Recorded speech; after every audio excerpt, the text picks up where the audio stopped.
Welcome to Marketing Matters with WEO Media.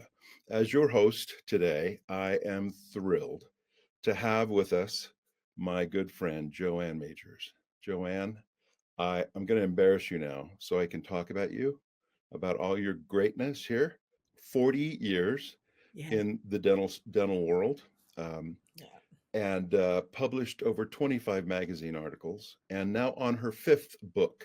That should just say it right there. I mean, if you don't know JoAn Majors, you should, and that's the purpose of this part of the purpose anyway of this podcast, so that more people can come to know the JoAn Majors that I know. Yeah, So, JoAn, thank you for spending some time with me today. yeah, I'm excited to be here. I really am. It's these are the ones, as you know, Joseph, in this industry. These are the ones that are special. They're fun because you have a mutual respect for people that Mm, are, whether it's the person interviewing or being interviewed. When you have a mutual respect for what they've done and contributed to the industry, it makes it a lot easier. So I'm excited to be yeah, with you. thank you. Given our uh, our past professions, current professions, we have this appreciation for soft skills Yeah, that we're spending some considerable time focusing on as a company here. And the reason for that is that, well, we've proven again and again that without the right soft skills, it doesn't matter how much you know, clinically or otherwise, you just will not have the success that you seek, nor will your patients be able to understand what value you really represent if you cannot connect as a person. yeah, And the other reason I just really love talking to you is that at WEO Media, we have really adopted, uh, I think the company was actually built on the philosophy to treat people as people and not as numbers or dollar signs or obstacles or vehicles or any of those are the things that we tend to do when we treat someone other than a person. yeah. And you have a deep respect for that. And frankly, we could spend, this is JoAn's book, probably looking backwards, but Permission to Be Honest, Tough Talk on Soft Skills for Providers of Care and Their Teams.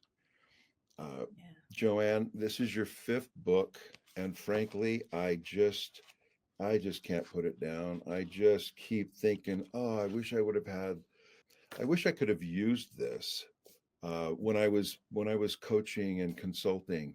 This is Yeah. so well done. In fact, I'm going to embarrass you here by quoting you. I love this. I love this paragraph, and this will help you understand, listeners, just what I mean by the importance of soft skills and where we're going here. She says on page 45, soft skills are the sinews that connect the muscles of professional acumen to the bone of practical execution. These skills are an amalgamation of the individual's ability to navigate the complex human landscape of emotions, expectations, and expressions. They form the bedrock of professional success. Far from being the softest part of our skill set, Yeah. they are often the hardest to develop, requiring deliberate practice and a conscious understanding of their impact on every interaction. Yeah. That just captures the essence of how important soft skills are, as well as where they belong. What's the importance of the soft skills that we need in healthcare? Yeah. Uh, I just couldn't be more impressed. In fact, my recommendation already is that if you're a healthcare provider, I mean, yeah, if I was a doctor, dentist, I would be buying this book and I would be going through this one chapter at a time with my team on a weekly basis so we could digest it fully and talk about where we could improve. So, JoAn, again, that's an introduction. I couldn't be more impressed with your book. Grateful that you wrote it, and for all the good that will come from having this all in one place that we can refer to and recognize that Yeah, it takes practice. This takes practice. Yeah. You just have a natural skill for putting into words what can be so complicated for some people. The overall objective to be able to connect with people as people Yeah. is that overarching objective that we have. Yeah. Um, Thank you for writing this book. Oh, thank But you. Thank there's you. got to be a story there. There's got to be a story.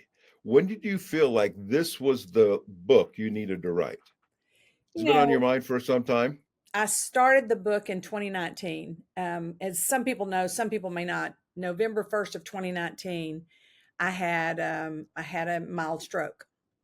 And Oh, so most people that have heard me before or know much about my story know that my mother had a stroke at 29 mm-hmm, and was told she'd never walk, talk, write, or speak again, and was the push behind why we call all of our soft skills this open arm technique, because she was a person who lived with open arms. I mean, it was a communication that's either open arm or it's closed armed. And we all know, I'm not talking about somebody's posture. I'm talking about, if you closed your eyes, is this person, open and honest with me, or are they yes, no, it's 1995, it's additional for the abutment, it's this much more if you have this, the tooth removed and a bone graft.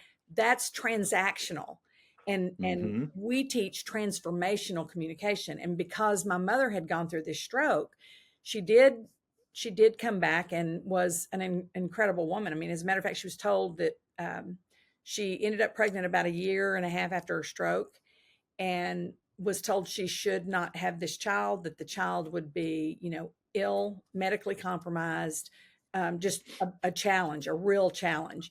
And although my husband Chuck would say that I am very challenging, I'm thankful my mother said no to, not keeping a child that she believed would help her life be better. And I learned in broken English growing up, because she was a Hispanic woman who spoke now in broken English. And those stories about, she was walking once and she was arrested because they thought she was illegal. And my sister and I are little bitty girls, and we're sitting in the police station with our feet like this. And my mother walks out and she's just so proud. And she has this big smile on her face when my dad shows up. And everything was explained, right? Like, why is this illegal person walking down the street in this little small town in East Texas with these two little girls? And my sister and I were trying to say, we were trying to say, she's okay. She's okay. That's okay. Yeah, But, it was interesting because it was always open arms. She just kind of grinned and looked, because like she knew the way they felt was as bad as they needed to feel, right? For what they did. She was mm-hmm. just kind. And this whole thing in the book that I talk about, the power of and posture of curiosity.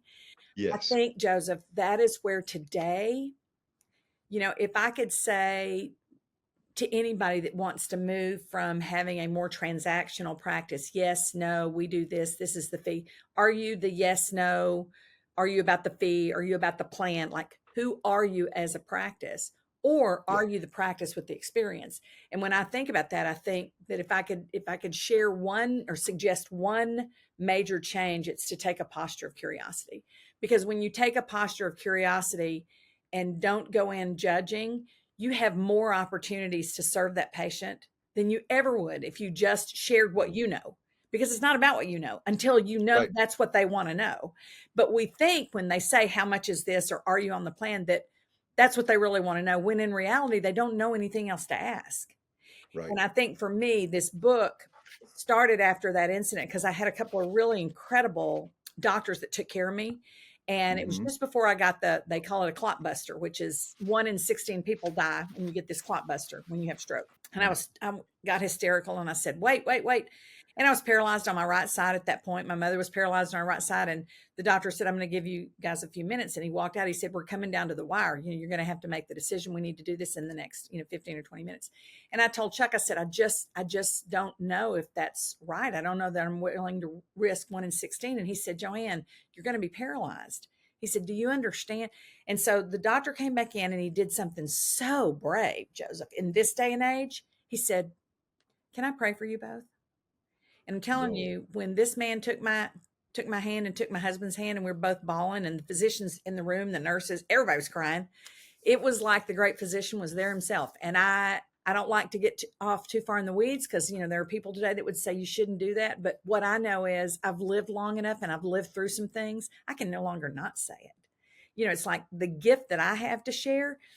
I, I mean, I didn't just get that from my parents. It came from somewhere way more divine than that, right? And when you Mm-hmm. recognize that and you realize that and you understand the power of your ability to inspire somebody else because of what you've been through, and that's when I thought I'm going to write it. And I started writing it, and then COVID happened, right? And we were like everybody, trying to save their practice and trying to keep team members on board and navigating that. Then I had an opportunity I was standing at my business because I had a group that was going to buy my business, and we were in these negotiations. And I'm like, okay, I'm going to put some things off. And I came back. I'm super healthy. By the way, I didn't get the injection, for everybody that wants to know. So there you have that. But something really interesting happened December 1st of 2022. I was told I needed 2 laminectomies, and I'd already had 1 spine surgery. And he said, you're going to be out for about X amount of time. And because of what the group that was going to buy my business was telling me, it was going to be terrible timing. And so, like many of us, we make decisions based on our work life versus what's best for us. And Sure. I'm not sure what's in that message, but I do know that I decided, because it would be a terrible time for me to be out, that I would do this. They suggested this, and they said, their words, not mine, routine injection at Mm-hmm. C7, Mm-hmm. and that I could probably get, 6 months out of it, maybe even longer. So I had the injection, and the fast forward, because we want them to read the book, is 25 minutes later, I was paralyzed from the neck down. 15 minutes later, I was in a code headed to the emergency room. And, we navigated a lot. And I couldn't walk. I mean, I'm standing today here in front of you. I'm speaking again. Chuck says I'm really lucky it didn't mess with my vocal cords. but but my hands don't work. My hands are still very compromised. So there are things I'm still learning. I'm still learning that, I've been creating content for so long. Somebody will look at a video and say, wow, your hair was really long. You look really different. And it's like, you go, yeah, we all go through phases, right? Because you don't want to say, but now I've gotten where I've said, yeah, if you want to know the story, read the book. It's like it's there. There you go. And we're adding Yeah. more and more Yeah. content. But I think that the thing for me that happened was I'd gone back to see the doctor that had given me the injection. And he was always a really favorite of mine. Of course, the attorney said, you have a lawsuit. This is like, you got a lawsuit. This is easy. We end up with a doctor in Houston who, because I developed complex regional pain syndrome, which for those that don't know it, you never get rid of it. It is stress induced, and it usually is on a limb. I have it on my right arm. So I have this terrible burn from my last 2 fingers down to my elbow quite often. And when I'm working, when I'm doing this, when I'm speaking, it never affects me.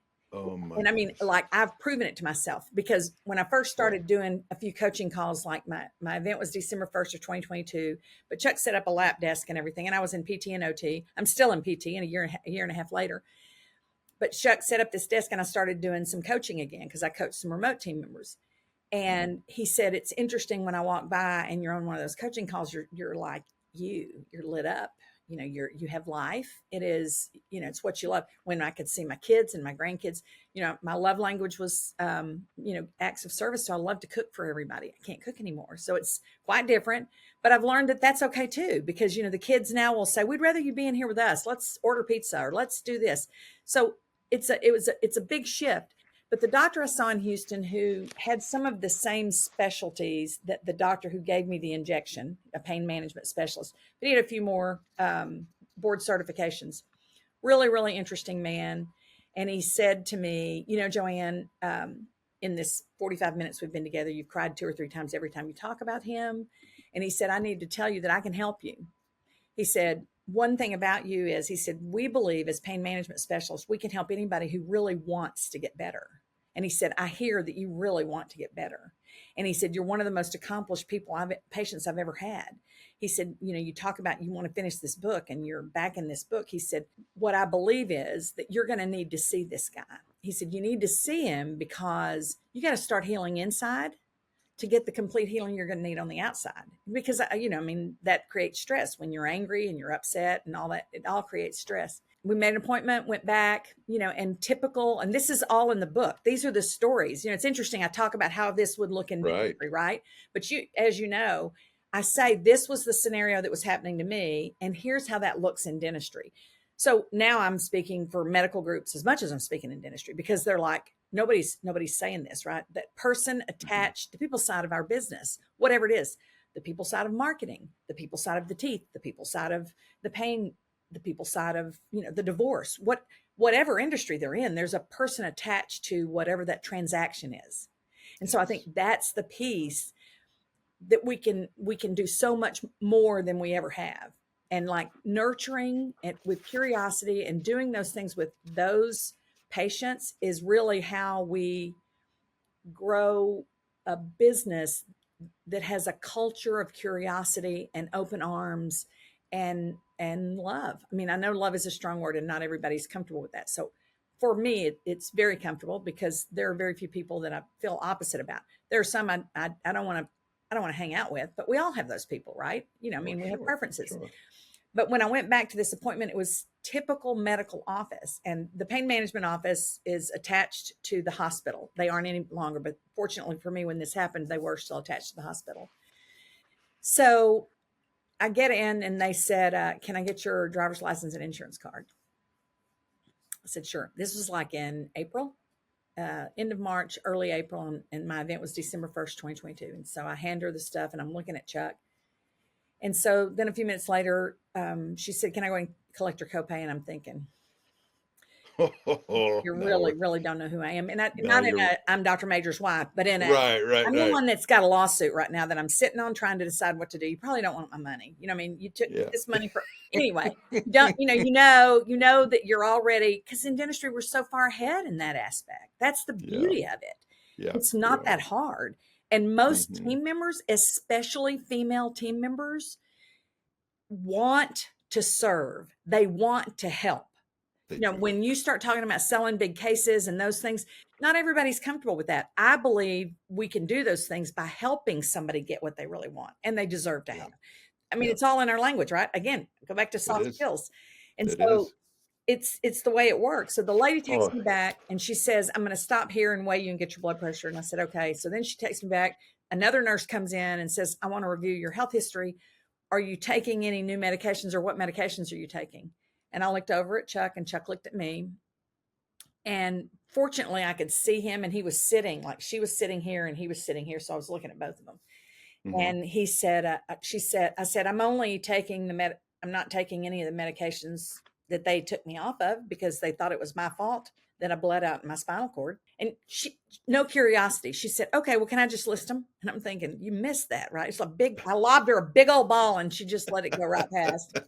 Anyway, so she reads off. I said, not any longer, not any longer, not any longer. And I was going through that. And then she said, have you had any surgery since you were here last? And I'm looking at Chuck, and Chuck goes, hang on. He said, how long have you been here?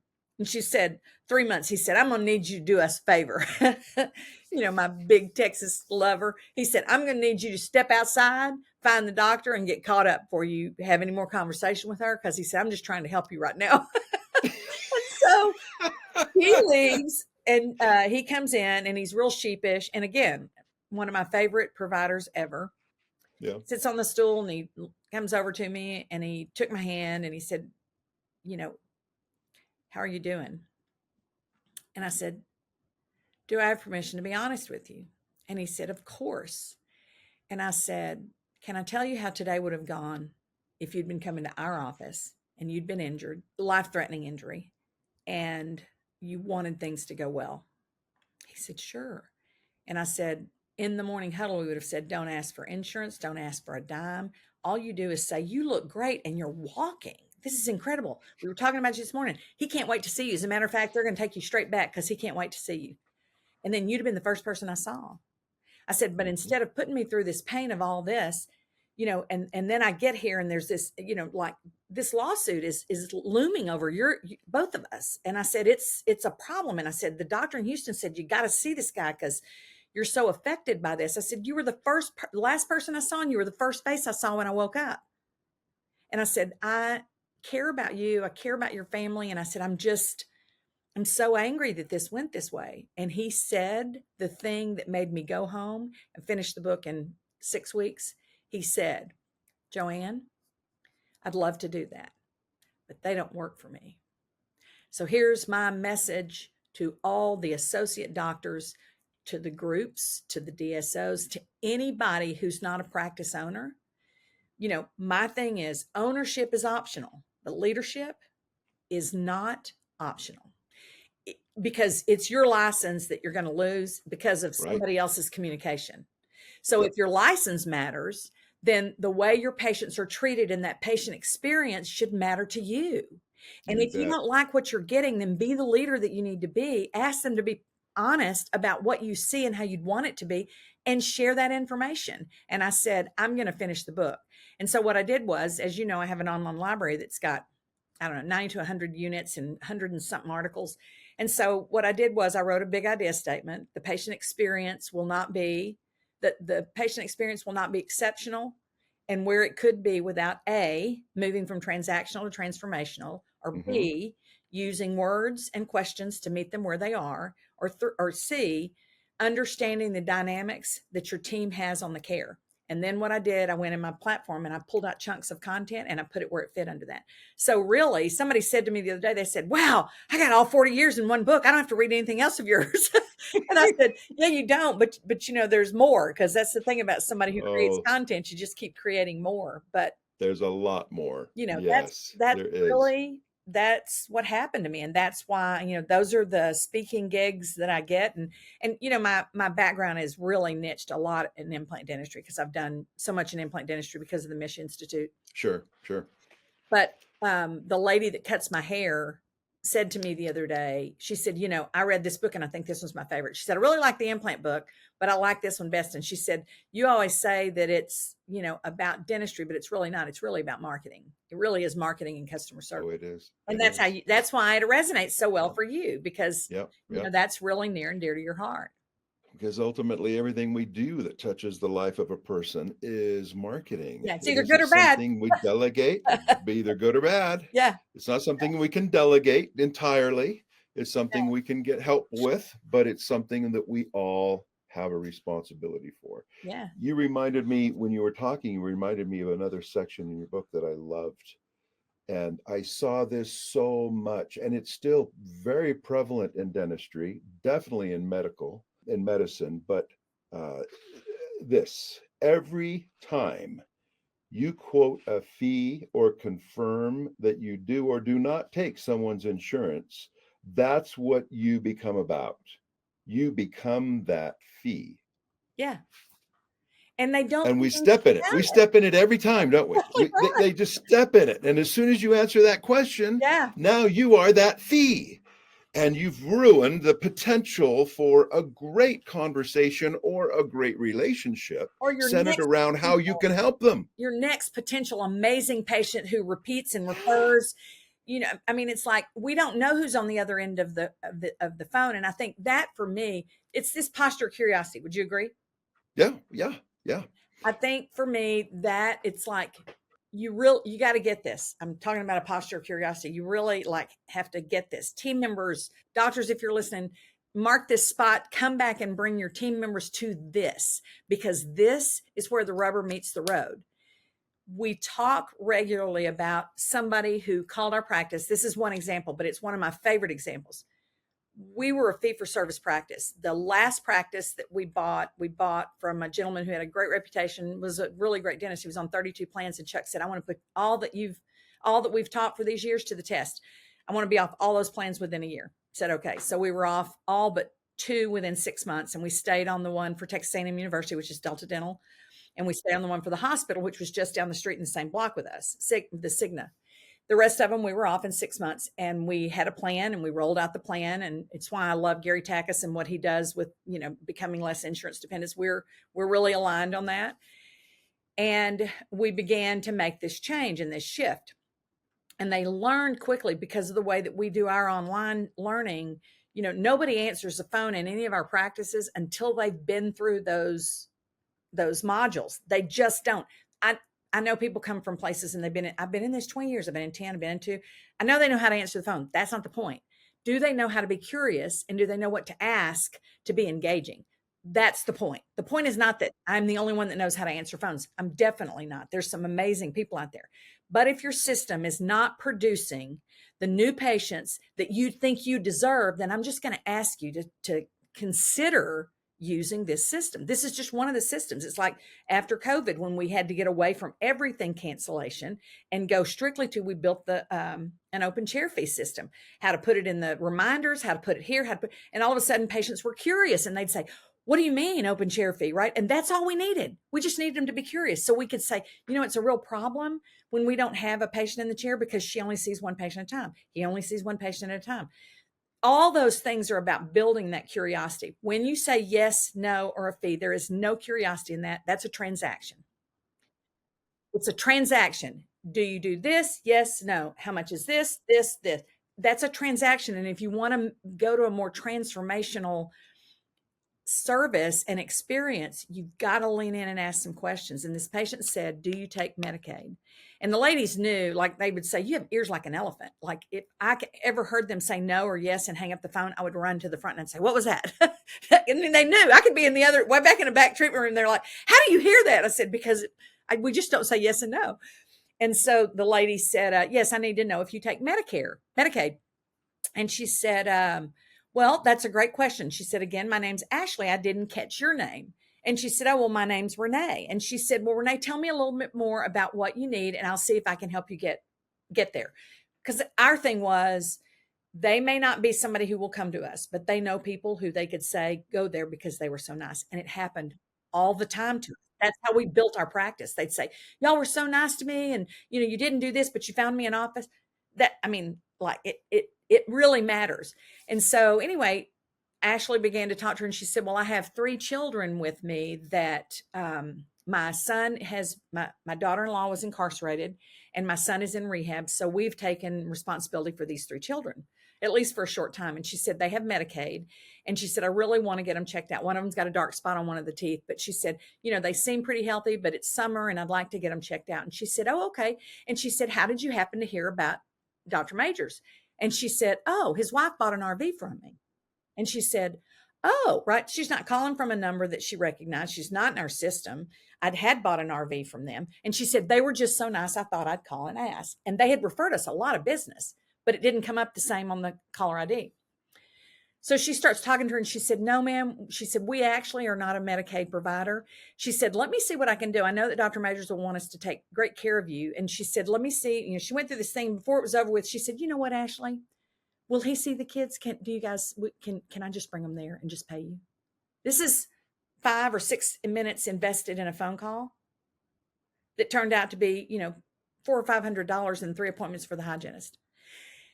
Those are the things that are transformational. They're not transactional. And then what happens is we didn't see a lot of kids. And so it was kind of one of those things where, because it was referred, in a situation like that, we would do it, right? But we ended up referring to the pediatric dentist that we refer to because one of the children needed a lot of work. And Chuck said, you knew that they would be served well coming here. He said, what you need to understand now is, I trust Dr. Sukawala, and this is where you need to get these kids. This is where my grandchildren go for this kind of treatment. And she said, okay, no problem. There was never another conversation about Medicaid. All because somebody invested in the conversation and remained curious. And I will tell you, I believe, Ashley and I used to have kind of a running joke. We believe we can convert, I'm going to say 90 to 95% of callers. Even these are the ones that aren't in the plan or we're not, whatever, right? Those are the ones that we are pretty good at converting because we know that, this matters. Yeah. So JoAn, thank you for sharing that. That resonates with everything that I've always understood about our biggest challenges. Yeah. Yeah. I think that you have to know you're not the only marketing company that I've talked to that says, we don't know what to do. We have people that want to get off the SEO and they don't want to pay for this and they don't want to pay for that because they say it's not working. Yeah. It's like, what's not working is how the phone's being answered. I mean, that piece is huge. You can't just do all this and not do that work. And it's always interesting when I poll audiences and I'll say, how many of you have a system for cancellations. Like when a cancellation comes in, you've got a system of this is what we do. And they raise their hand. So I'll walk over to somebody and say, oh, wow, that's great. Like, can you share a little bit about your system? Well, what we do is, we do this and we put them in this book and we do like, that's a process. That's not a system. Systems build us up for success. Processes are what we do. Systems are how we become successful. I think they're two totally different things. It's just like I'll say, I shot some new content yesterday because I just did an article for dental economics, and I was talking about the difference between, and it's huge, the difference between a greeting, which is what everybody does. Everybody learns to say, thank you for calling Magical Dentistry. My name's JoAn, I can help. Or my name's JoAn, how can I help you? Whatever that thing is that somebody taught you, that's a greeting. That is not a warm welcome. You cannot give a warm welcome until you know who you're talking to. It's very different. And I say, if you quote a fee, say yes or no, or do any of that before you give a warm welcome, that's what you become. And so now it's like, how does that even work? So I've really started working on, and I'm, I shoot content probably every other month because I know, like when I get feedback from doctors and people that are using the content, they're like, yeah, but what about this? And so then I go answer it, right? Because I know and I understand, but their perception is their reality. So if they perceive that we really do a welcome. Our welcome is really good. And this is what we say. That's a greeting. That's how you greet people when they call. That's very different than a warm welcome. And that's why our telephone system for that at least is called telephone handshake, because I think about what happens when we meet someone. We shake their hand and I say, JoAn Majors, nice to meet you. I say my name. So what's the most precious thing that to anybody? It's their name. So if I can get their name and then say, great question, and then move on to the warm welcome, now I'm at a total different place than yes or no. And even if it's yes or no, I've already been different than every other practice they called that said, no, we're not. Right. No, we're not in your network. No, we're not in network. Yep. No, we're not in network. I had a practice that I'm working with that I was reviewing calls on Mango, and I was listening to the recordings, and literally the lady called and said, well, since y'all aren't in network, I know that there's going to be some left over. And the person on the team member said, yes, ma'am, we will. And she said, when you get that and we get the EOB, you and I can have a conversation. We'll see what the difference is. And we can decide if you want to stay here or not. Then we can decide if you want to stay here versus you will get some sort of a portion, but most people who make the investment to come here believe that Dr. Majors is well worth the difference in the fee. I mean, like there's these little pieces that aren't in this is what you say, this is how you answer this. And it's not fancy. I'm not big on it's not the JoAn Bible at all. It is. And that's how the warm greeting, ours started with when the lady called, well, Renee, let me first say you call the right, I'm sorry, I didn't get your name. My name is Renee. Renee, let me first say you call the right place. You absolutely call the right place. Now, we like to do that, especially if it's want to dentistry, but I'm comfortable with that because I do believe they call the right place. I believe we can help them get the help they're looking for, right? I have team members that will say, I don't want to say that. And I have a team meeting. It gets pretty uncomfortable for the doctors because I'll say, tell me more about that. That's the name of the next book. It's called Tell Me More. Tell Me More. Because I need to understand where you're coming from when you say, I can't say you call the right place. Because does that mean you don't believe the care there is good, or you feel like you're selling? What is behind that? And people get really uncomfortable. I don't like that. And I said, okay, how do we give a warm welcome? And I just went through it with a big specialty group that I'm coaching, and so now there's 2 or 3 that we use. And theirs is, well, Renee, let me be the first to welcome you to blank blank blank periodontic group. You know what I mean? Like they're the first to welcome. Let me be the first to welcome you in. In other words, there is the warm welcome. And that's what I'm saying. This piece of the system has to happen. Yeah. Right. Yeah. And so I think that the book, it's really chock full of content. And we had the videographer that I worked with yesterday is very well known in dentistry, and he's just a great guy. And every time I spend time with him, I like him more. He's just a neat guy. And he said to me, you really have to do an unabridged reading of your book. And I knew that I was going to do an audio, and I'd been talking to a group in Austin, but it's like, that's what I really need to do, because you know me, I mean, you've known me a long time. Like, tell me what the one subject is and how long do I have? how long do you have? I said, well, it's only I've only got an hour and 40 minutes. He said, you can fall out of bed and talk an hour and 40 minutes. So he kind of laughs. But if you live and love in Yep, your yep. content, it's so easy to do. I know that it changes practices and it changes outcomes for patients. And that's why I get excited about it, because when team members understand how valuable they are, and you think about it, I'm going to put another diploma or certification or something up in the reception room and think that that's going to make a patient come or stay. No, it's not. That's not what happens today. Yeah. It's about trust. We are in a connection economy right now. We're in a connection economy in a big way. So in a connection economy, it's about trust and relationship. So that service piece of it, they don't know if you're good, but they believe you are good or you're not good based on that Based on that. service, based on That's that right. phone call. So, I mean, that's what happens at a hotel. Think about it. That you go to a hotel and the person at the front desk is terrible, right? So you think that this hotel is going to be a terrible stay. This whole thing's going to be bad because of this person. It's no different right now in healthcare. So, I mean, I think that it's past time of, we'll do that later because we're doing okay. The patients are going to be harder and harder and more discerning, more discriminating about the That's right. choices they make. And I think that we're past time. We're past time to learn this. Yeah. The greatest gift we can give our patients is to be curious and never stop asking questions. But you won't do that if you don't see them as a person. If you don't see them as the same type of person you are, or the same, you won't do that if you see them as something that's just a part of my job. Questions to ask, right, to fill out a form, to satisfy my obligation in my job description. You don't do that unless you see them as a person who has the same wants and needs and fears that you have. Yeah, I have a quote that's in my in most of the seminars that I do. There's a slide that says, you cannot create value for others until you stop and discover what others value. I can't tell you how beautiful you're going to look with this Yeah, smile if beauty is not what you're interested in. right.